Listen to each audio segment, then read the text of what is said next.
Hey, what's up, hockey and rock and roll fans, and thanks for coming in for another skill development session on a Rock and Hockey Show.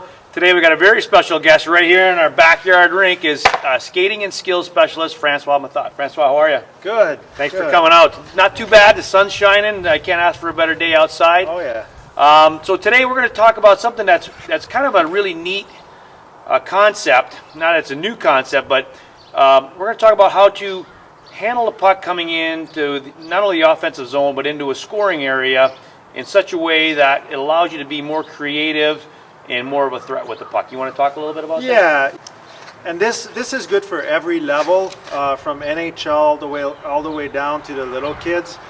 Is what we see often and most of the time is the stick handling piece of it. Is most players, they stick handle with the puck right in front of them, and they will go different ranges, right? But very rarely you're going to see players work on the puck on the hip pocket, right? So having the puck in a shooting position and be able to make plays off that position.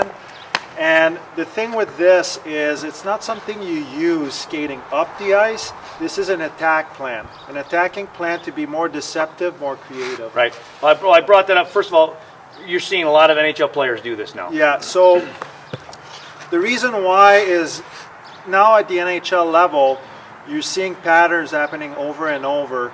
And some of the goals that are scored, if you really pay attention to highlights, right, is when the players attack a defenseman, they will have the puck on the side, so the D has to respect the shot at any point. Right. Okay. We got Francois Methot. We're going to get at this and show you a couple drills. Okay, so the idea behind the hip pocket is to have more options and be more creative when you're attacking. So this is something you use when you're ready to make an offensive play. Okay, so the whole time you could be skating with the puck in front of you, right, and then attacking in an angle, right, on my off wing. When I'm ready to make a play, you switch the puck to the side, right, and having the defenseman there, now I can shoot at any point. Now I can not only shoot directly, I can change my angle, pulling it in and shoot, or I can push and shoot. But there's other plays attached to that, okay? Because this is deception based. So from there, I can always make a pass on my back end, okay? And then I can go either way. I could freeze the D by fake shooting. I can take the middle, right? Skate, hold the puck, have a little more poise, hold and have a shooting lane. Or again, fake shot, go wide around the D, and then attacking the net. One thing you mentioned there, Francois, is taking the middle of the ice. I think that's a huge thing for players to learn how to create a better scoring opportunity. And nobody's going to give you the middle of the ice. You kind of have to take it. You want to talk about that real quick? So the way to take the middle of the ice, right? So there's two ways to attack the defenseman, right? There's always the triangle, right? You can always go through the triangle, or, right, freeze the D, okay? You're coming in, okay, and by keeping your speed up and freezing the D, it's a fake shot and then push off, okay, almost perpendicular to your original route. So by coming in on the D, right, and I'm skating, and I have the puck in front of me, I want to make a play, you fake, you bring it out, now you're creating space, right?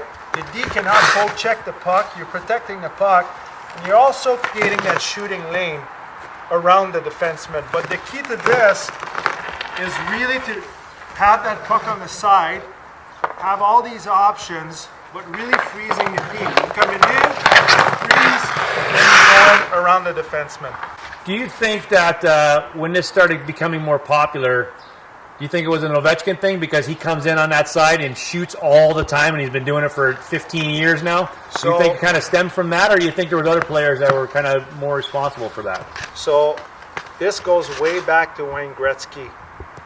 That piece of the game, having the puck on the hip pocket, goes way back. I learned that from my mentor, Real Turcotte, where he taught us and he showed us how Wayne Gretzky would enter the zone, having the puck on the side and be able to transfer the weight from one leg to the other instead of just having the puck in front and then turning both feet where you're kind of stuck and bound to the direction of your feet.